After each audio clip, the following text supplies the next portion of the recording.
Atul Subhash case, Nikita के boyfriend ने खोले कई बड़े राज, जज का हुआ पर्दाफाश।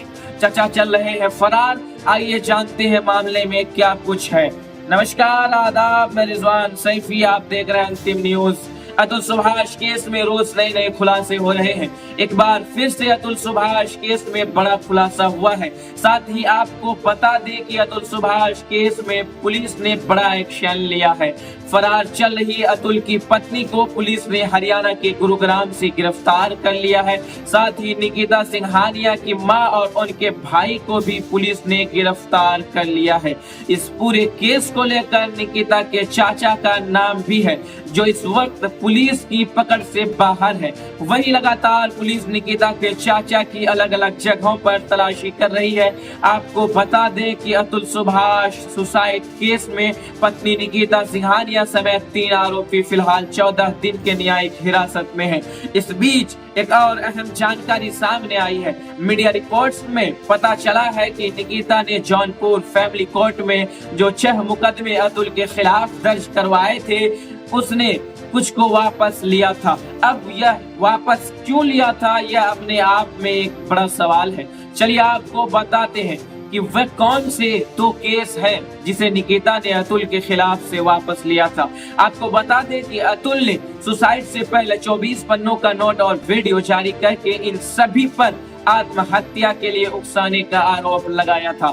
साथ ही अतुल ने दावा किया था कि मेरे खिलाफ मेरी बीवी ने 9 फर्जी मामले दर्ज करवाए हैं। मैं अब थक चुका हूँ खुद को बेगुनाह करके और बेवजह उसे पैसे देकर, लेकिन मुझे बार बार पत्नी ससुराल वालों द्वारा प्रताड़क। फैमिली कोर्ट की जज साहिबा रीता कौशिक भी मेरी बीवी का ही साथ देती है। मैंने कई सबूत पेश किए, लेकिन वो भी केस सेटल करवाने की एवज में मुझसे 5 लाख मांगती है। मेरी सैलरी इतनी नहीं है कि मैं बिना किसी बात के पैसे देता। फिर अब मैं थक चुका हूँ। वही अतुल ने कहा था कि निकिता बहुत ही दूर है। उसने तलाक का केस वापस ले लिया था और बहाना बनाया कि उसके वकील ने अपनी मर्जी से यह केस डाल दिया था। वो तो खुद इतनी पढ़ी लिखी है, क्या बिना पढ़े ही उसने साइट कर दिया पेपर।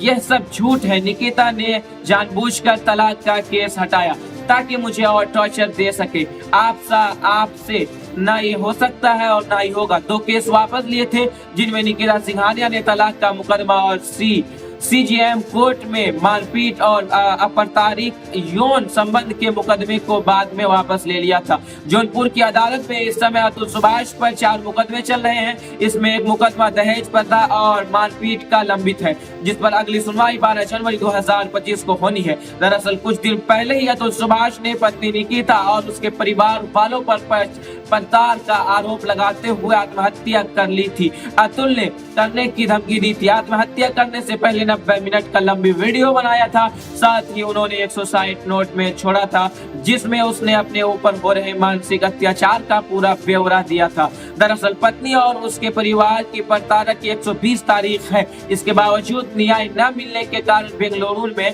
कार्यरत 34 वर्षीय IT पेशेवर अतुल सुभाष ने मौत को गले लगा लिया। हत्या को अंतिम विकल्प मानते हुए अतुल ने दुनिया से जाने से पहले करीब 1.5 घंटे का वीडियो और 24 पन्ने का सुसाइड नोट छोड़ा था, जिसमें शादीशुदा जिंदगी के सामाजिक ताने बाने और खामियां साथ थी। लालच और षड्यंत्र की दास्तां कानूनी महकमे में भ्रष्टाचार को उजागर किया था। इस मामले में आपकी क्या कुछ राय है? निकिता सिंघानिया के इतने काला करतूत का सच सामने आना, क्या लगता है सरकार सजा देगी या ये जो जज पैसे की डिमांड कर रही थी, कहां तक सच्चाई है? कमेंट जरूर कीजिएगा। फिलहाल जय हिंद, जय भारत।